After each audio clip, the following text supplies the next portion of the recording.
The dinner. I was only able to look at Miles for a brief moment, but he was watching me with a blank expression. I needed to keep my attention on my plate if I was going to manage to eat this mountain of food Jasper put on my plate. The dining room was quiet. All I could hear was the sound of forks and knives scraping across the plates. Maisie was the first to break the silence. "Belle is very lovely," she said. It was nice to have another person in the house with me during the day. It has been so long since I had someone to talk to when doing chores. An empty home can feel so lonely. I tightened my grip on the fork, but I was able to keep eating. My gaze was focused on the food. If I looked at anyone in this family, my nausea would return and a lump would form in my throat. I needed to be able to finish this dinner. What would they do to me if I was unable to? "Did you know her parents are from France?" Maisie asked. She told me she can speak French. Thankfully, I was smart enough not to say anything bad about the family or talk about trying to leave. She was going to tell these men every detail. I tried to keep eating, but my stomach twisted into a tighter knot. "France?" Jasper asked. "Why do you sound confused?" Simon asked. "It's a country. I have always told you to read more. Hunchback? Musketeers? Don't treat me like I'm dumb." The cold edge in Jasper's voice caused a shiver of fear to run up my spine. Anger used to seep into Winston's voice in a similar way. The nausea turned too sickening, and I set the fork down on the edge of the plate. I closed my eyes and focused on my breathing to calm myself. "You are the one who is making yourself sound dumb," Simon said. "How about?" Jasper started. "Boys." Miles raised his voice, causing me to flinch. No fighting during dinner. Jasper let out a deep breath, and his chair creaked as he leaned back. I was unable to open my eyes to look at any of them, but none of them said a word. Were they all staring at me? Sweat was building on my palms, and my heart was hammering in my chest. My nausea was swirling in my stomach, and I repeated my mother's prayers in my mind. Finishing my food was going to be impossible. Moments passed before they were speaking to each other again, but their words were a distant blur. I was too focused on keeping myself calm. All of the sounds surrounding me sounded like they were happening in a different world. My attention was focused on my mother's prayers. I jumped when a hand touched my arm. I swung my hand to hit the person as I pulled away. Jasper was no longer sitting in the chair. He stood next to me with his elbows resting against the back of his chair as he leaned forward.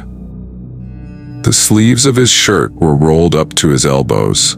His family was no longer around the table, and most of the food was gone.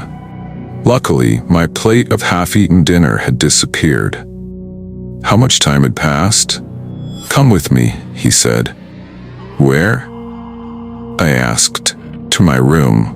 I bit down on my lip and winced when pain shot through my lower face. I did not want to be alone with Jasper, especially in his bedroom.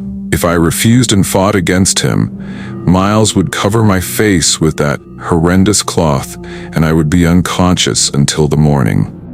Staying awake would give me a better chance, but I hated that I needed to act compliant. After wiping my palms on my skirt again, I stood. My knees shook, but I was able to walk. Jasper stayed close. He did not touch me as he guided me up to his room. Maisie was washing the dishes, and Miles was leaning against the counter.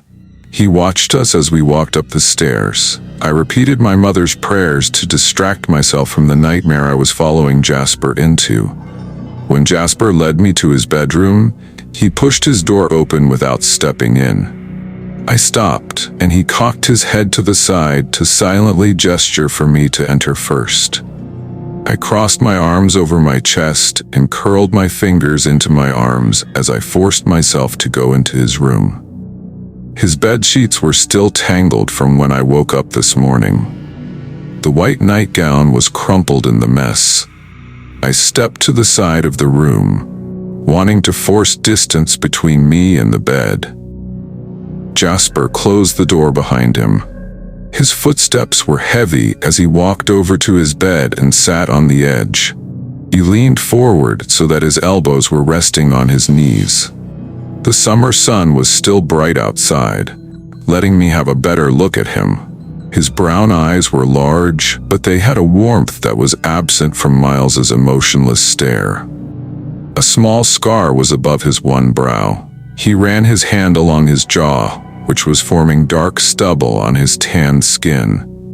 I curled my fingers tighter into my arms as he watched me.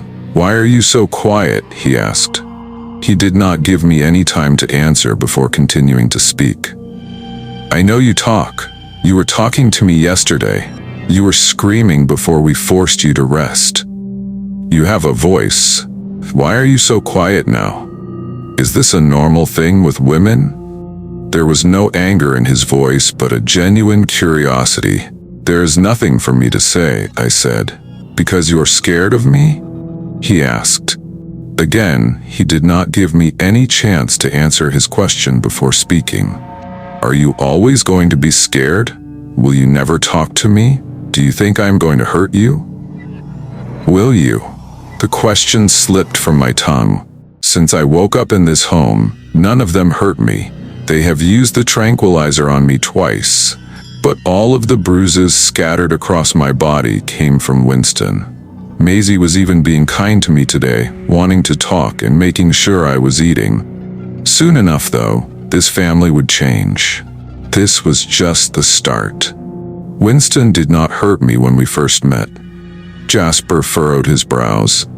I had to fight against the urge to take a step back. If I had myself pressed against the wall, I would be trapped inside his room. I was trapped inside this house, but his bedroom caused my fear to worsen. "No," he said. "You're my wife.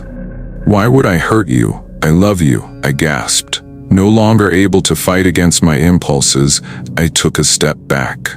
Hearing the words come from Jasper was like a gunshot to the chest. He believed all of this nonsense Miles told him. He actually thought I was his wife. I sucked in a deep breath to try and maintain my composure, not wanting to give them an excuse to use the tranquilizer tonight. "Can you?" he started to ask, but he cut himself off. He closed his eyes and ran his hand across his temple. He muttered a few words before dropping his hand. Pushing his shoulders back, he sat up straighter. "You need to sit beside me." Being next to him on a bed sounded like a nightmare, but it was unavoidable. I was going to sleep next to him tonight. Either conscious or unconscious, I would have to lay next to him in bed for hours. I forced myself to step forward. My movements were slow because my knees were shaky. Jasper was still as he watched me approach. When I was close, he did not grab me to pull me down onto the bed. Winston used to always drag me down onto the bed when I did not want to be near him, especially if he had been drinking. When I lowered myself next to him, I kept a distance between us. I uncrossed my arms and wiped my sweaty palms on the skirt. Jasper grabbed my hand, and I tensed. His palm was so rough and calloused. His grip was tight, which was almost crushing and painful. I gritted my teeth as he pulled my hand over to his thigh. Was this how he would start his abuse? "You're so soft," he said. His attention was focused on our hands. He loosened his hold enough to run a thumb across my knuckles. The scratches from my fingernails last night were visible across his arm. "Yesterday I was worried when you started screaming and crying," he said. "It was not how I imagined our first night together. I thought you would be quieter and nicer." I have never seen my mother treating my father like that before. His fingers grazed along my wrist, causing goosebumps to spread across my skin. I took in another sharp breath so I did not yank my hand away. How much patience would he have tonight? When was he going to hurt me? "Tonight will go better," he said. "It is already going better." The dress only provided me a thin layer of protection as his fingers trailed up my arm. He was not pushing me down in the same violent way like Winston, but heart would not stop pounding. I squeezed my eyes shut to try and imagine I was somewhere else. It worked when I was in the orphanage, and it worked when I was fighting with Winston. Jasper's touch moved to the inside of my arm. His grip did not loosen on my hand. "One bell? Can you open your eyes?" he asked. Repeated one of my mother's prayers in my mind before I forced myself to open my eyes. My gaze was focused on his dirt-stained fingernails. "Why are you quiet again?" he asked. "Are you going to use the tranquilizer?" I asked. "I never want to use the tranquilizer. If you are not emotional, I have no need to use it. And you are not going to hurt me?"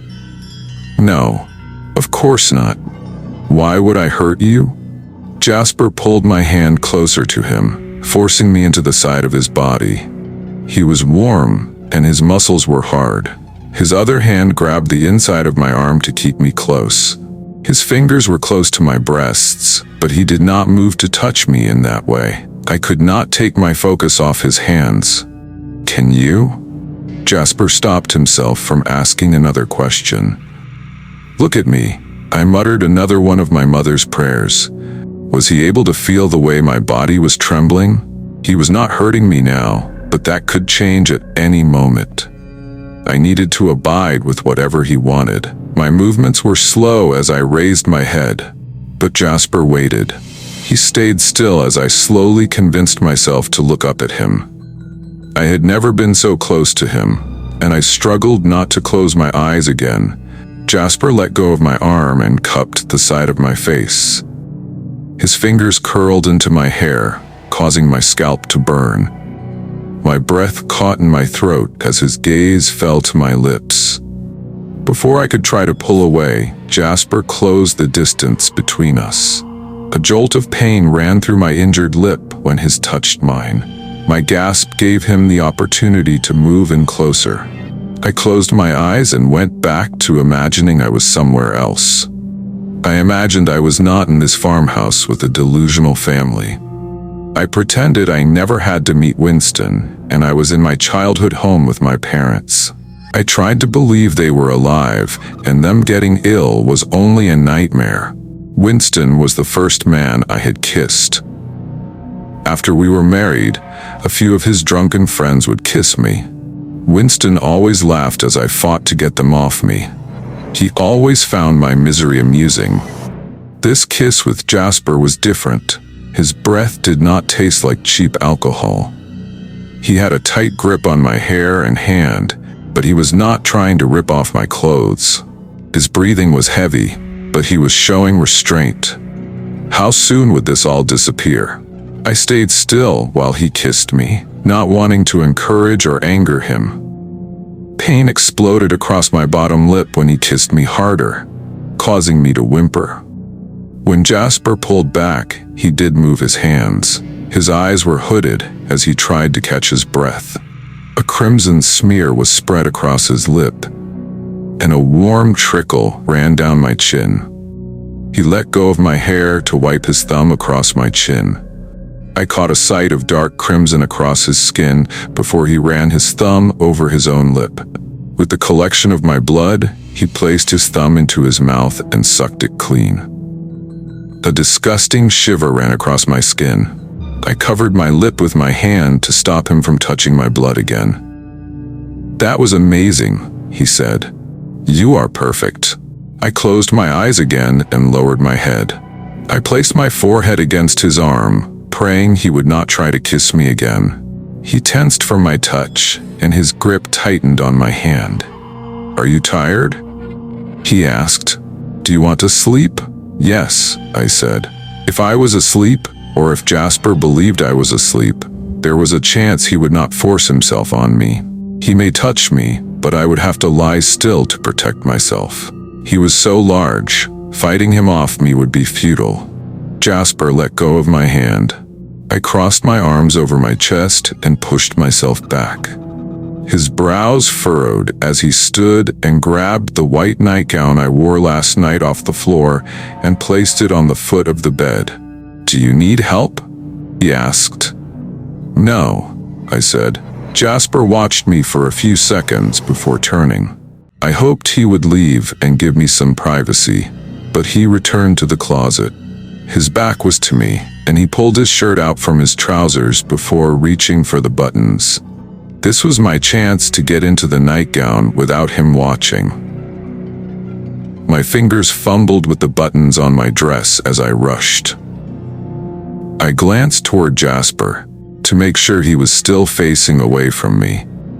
Watching him slip his shirt off his shoulders and exposing the muscles in his arms and back made my stomach twist into a sickening knot. He could easily kill me without a second thought.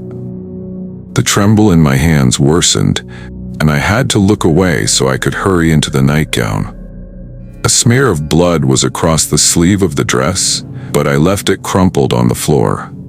I lifted the blankets and crawled into the bed. How could I be voluntarily getting into this deranged man's bed? I kept myself as close as I could to the edge and rolled onto my side to face away from Jasper. I clutched the blankets to my chest and squeezed my eyes shut. The pulsating throb did not leave my lip. I listened to Jasper's footsteps as he walked around the room.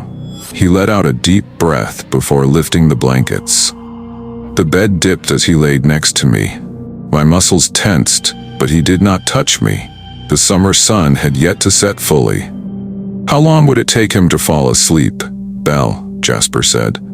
"What happened to your face?" "I was hit," I said.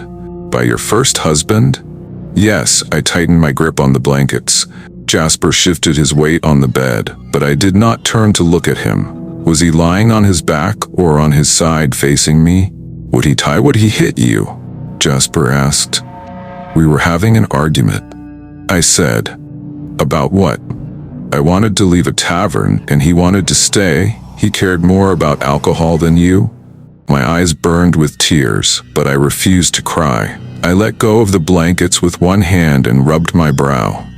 My breath was shaky as I tried to calm my pounding heart. None of this would have happened if I had never poured my beer on Winston. "I love you," Jasper said. "I will never hurt you. I could never be so cruel to you." I jumped when he touched my back. I gasped and pushed myself even closer to the edge of the bed. One small movement would cause me to fall onto the floor. He quickly pulled his hand away. "This isn't how I thought it would be," he said. "You're much more beautiful than I imagined, but I thought this would be different. I thought you would be happier." He wanted me to be like Maisie. He wanted a delusional and obedient wife. Was Maisie lying to me when she said she was also brought into this house? Was she always this way? Did this family warp her thinking? Was I going to manage to keep my sanity? Jasper sighed before shifting his weight on the mattress. His arm snaked around my waist and pulled me away from the edge of the bed. His hold was tight as he had me pressed against his chest. I kept my eyes closed and my body still, wanting to protect myself from whatever he had planned. He did not move, and the night passed at an excruciatingly slow pace. His breathing turned deep and rhythmic as he fell asleep. I listened as the family moved around the house to settle in their rooms. In the distance, there was the howl of an animal. I was unable to calm myself enough to fall asleep. Jasper's alarm clock on the nightstand next to me rang before the sun began to rise. Did this ring yesterday morning? How did the high-pitched sound not wake me? Jasper groaned as he reached forward to turn off the alarm. Throughout the night, his only movement was when he would tighten his arm around my waist to try to pull me closer. I prayed he would turn onto his other side while sleeping, but it never happened. I was trapped in his tight embrace all night. My body ached from my tense muscles. He yawned as he rolled away from me. A shiver ran across my skin from the loss of his body heat that had been suffocating me for hours. I pulled the blankets off myself and sat on the edge of the bed. Every movement caused a new strip of pain to spread across my bruised body. I rubbed my aching neck as I stretched my shoulders. I was facing away from Jasper, but I could hear him moving around the room. It was a miracle that he did not force himself on me overnight, but how long would that last? Dal? Jasper's voice was gruff with sleep. He stepped around to the side of the bed and lowered himself onto his knee. He was wearing a pair of trousers, but his chest was bare. The key was dangling from the chain around his neck. My escape was so close and taunting me. Did he wear it all night? Was it hidden somewhere in this room while he slept? I had to fight against the urge to reach forward and wrap my fingers around the key. Belle? Jasper said again, trying to gain my attention. You look exhausted. Did you not sleep? My mind was trapped in a haze of fatigue, preventing me from thinking of a good answer. Should I be lying or telling the truth? Jasper let out a deep breath when I did not respond. He reached forward. He hesitated halfway but cupped the side of my face. I crossed my arms over my chest to help me fight the urge to push him away.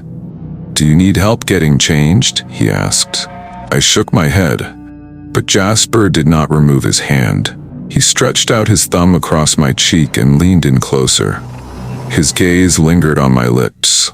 A shiver ran up my spine, and I curled my fingers tighter into my arms. Was he going to kiss me again?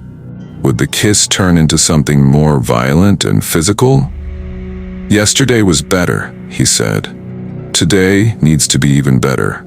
You need to help my mother with whatever she needs while we are outside, and don't give her any trouble. I nodded. Being alone with Maisie was the best scenario in this house. She believed all of their nonsense, but she was not a threat. She most likely shared everything I told her with Miles, but she would not hurt me. Jasper leaned in even closer. I closed my eyes and my body tensed as I waited for him to kiss me. I took in a sharp breath when he pressed his lips against my forehead. When he pulled away and stood, I was able to breathe again. I did not move from the side of the bed until Jasper finished changing into his work clothes. He hesitated by his door, but said nothing before he left. When the door closed, I stood and hurried over to the closet. I was unsure when Jasper, or potentially even Miles, would return to the bedroom. My hands shook as I rushed to get into the dress before either of them walked in on me naked. The dress was tight across my chest, but I managed to secure all the buttons. I pulled the elastic out of my hair and unraveled the braid. A comb and a few pins were on top of Jasper's dresser. I combed the knots out of my hair before twisting it and securing it with the pins. In the mirror, the dark circles under my eyes were visible. How long could I survive without sleeping? The bed was unmade. Winston's voice scolding me on the mornings I did not make the bed echoed through my mind. These men would probably do the same or worse. My body moved without thinking, and I straightened all the sheets, blankets, and pillows. I wiped my sweaty palms on my skirt before leaving the bedroom. A mixture of voices came from downstairs. Maisie was in the kitchen in front of the stove, filling bowls with porridge. The three men were sitting at the table. Simon was reading a novel. Miles and Jasper leaned in close, speaking to each other. Maisie was the first to notice me. Her usual smile seemed even brighter. I have not seen that dress in years, she said. You look beautiful, Belle. Miles and Jasper quit speaking as I looked down at the old faded yellow dress. This is perfect, Miles said. Tonight will be the night. There was a hint of a smile on his usually blank face. Maisie nodded, and her smile did not disappear. She turned and finished filling the bowls with porridge. What is tonight? I asked. Maisie carried the bowls over to the table. None of them gave me an answer, which made the sickening nausea sit even heavier in my stomach. Jasper pulled out the chair next to him as a silent gesture for me to sit. I let out a shaky breath as I stepped forward. A bowl of porridge was in front of me. My exhaustion wore me down as I stared at my breakfast. I had no appetite, but they were going to force me to eat. I swirled my spoon in the porridge while they ate. Each time I glanced up, all four of them were watching me. None of the men said anything as they finished their breakfast. The men left their empty bowls on the table when they grabbed their jackets. Miles pulled the key off his neck and unlocked the door. He opened the door and left with Simon close behind him. I jumped in my seat when Jasper put his hand on my shoulder. He kissed the top of my head before following them outside. The door shut and the lock clicked, trapping me inside. "Belle, you need to eat," Maisie said. "We don't want you to get ill." "I am not hungry," I said. "Do you not feel well? You look so tired. What is tonight? What are they planning?" Maisie's smile wavered, but she was able to regain her happy composure. "Were you unable to sleep?" she asked. "What is tonight?" She was not answering my question, but I refused to abide by their delusions. What were their deranged plans? Was tonight going to be the night they killed me? Maisie let out a deep breath before she grabbed my bowl and dragged it across the table. The spoon rattled against the edge. She chewed on her bottom lip as she looked down at the uneaten porridge. "I think it would be best if you go upstairs and rest," she said. "You look exhausted. Maisie, please." She cut me off. Her chair screeched across the floor as she stood. "You need to rest. I would never forgive myself if you became ill. I cannot lose another daughter." Another one? How many girls had they kidnapped for Jasper? Did they kill the ones who did not comply and pretend to enjoy their happy family? My eyes burned with tears. I followed her orders and hurried up the stairs. I kept my head down so she could not see any tears that may have escaped. Being in the bedroom at least gave me a momentary escape from the family. I collapsed on the bed, buried my face in my hands, and sobbed until my exhaustion forced me to sleep. I was unsure how long I had been sleeping, but the sun was still shining when the bedroom door burst open. I dug the heel of my hand into my eyes and pushed myself onto my elbow. Miles charged into the room, and Maisie was close behind. I forced myself back against the headboard as he came toward the bed. My brain had not yet emerged from the heavy cloud of sleep, so I could not think clearly enough for a better escape plan. "She slept all day?" Miles asked. "Yes, because I told her to," Maisie said. "Miles, you saw her at breakfast. She looked like she was getting sick." Miles stood next to the bed, towering over me. His emotionless stare paired with his even voice made my chest tighten so much that I struggled to breathe. What was he thinking? Was he mad? He seemed like a man who carried a quiet anger with him wherever he went. Maisie sat on the edge of the bed and reached forward to place her hand on my knee. She was the opposite of these men. She managed to possess a soft, kind knee. How could she support their delusions? "How do you feel?" she asked. "Better," I said, struggling to raise my voice above a whisper. "You look much better. Did you sleep?" I nodded. "She is not sleeping during the night?" Miles asked. "We can make her fall asleep if that is what she needs." I took in a sharp breath as I pushed myself further into the headboard. They would force the rag over my face again and I would be helpless for hours. I shook my head and Maisie ran her hand over my knee. "It's a new life," she told Miles. "She will be sleeping on her own in no time. Help her get ready," Miles said. "If she is giving you trouble, let me know. I will be downstairs with the boys." "Thank you," she said. "We should not be long." Miles said nothing as he turned and walked out of the room. The door closed, but my pounding heart did not ease. Maisie stood and held her hands out toward me. "Stand for me, Belle," she said. Miles's vague threat echoed in my mind. What would he do to me if I did not listen to Maisie? He killed Winston, and he could easily kill me. I grabbed Maisie's hand and let her help me stand. She ran her hands down my skirt, smoothing out the wrinkles in the yellow fabric. She hummed as she fussed over the dress. "It is so nice to see this dress again," she said. "I have not worn it since my wedding day. Seeing you in it this morning felt like fate." I stepped back from Maisie, clutching my hands to my chest. My thumb ran over the indent remaining on my finger from my missing wedding ring. "A wedding?" I asked. "That was what they planned for tonight?" "Belle, please do not be worried," Maisie said, reaching for my hands and pulling them away from my chest. I remember being so scared before my wedding, and it seemed like I would never stop crying. Looking back, I can barely remember what made me so scared and nervous. I think it was because I did not realize how important this family would be to me. Marrying Miles really did save my life. I did not attempt to yank my hands away from Maisie because I was afraid she would call for Miles. The fatigue still lingered in my muscles, but the nausea was swirling in my stomach. When was the last time I ate? I kept refusing their food. My head spun and my body trembled, making me fear I was going to faint. "Try your best to breathe and relax," Maisie told me. I can only remember bits and pieces of my wedding because of my nerves.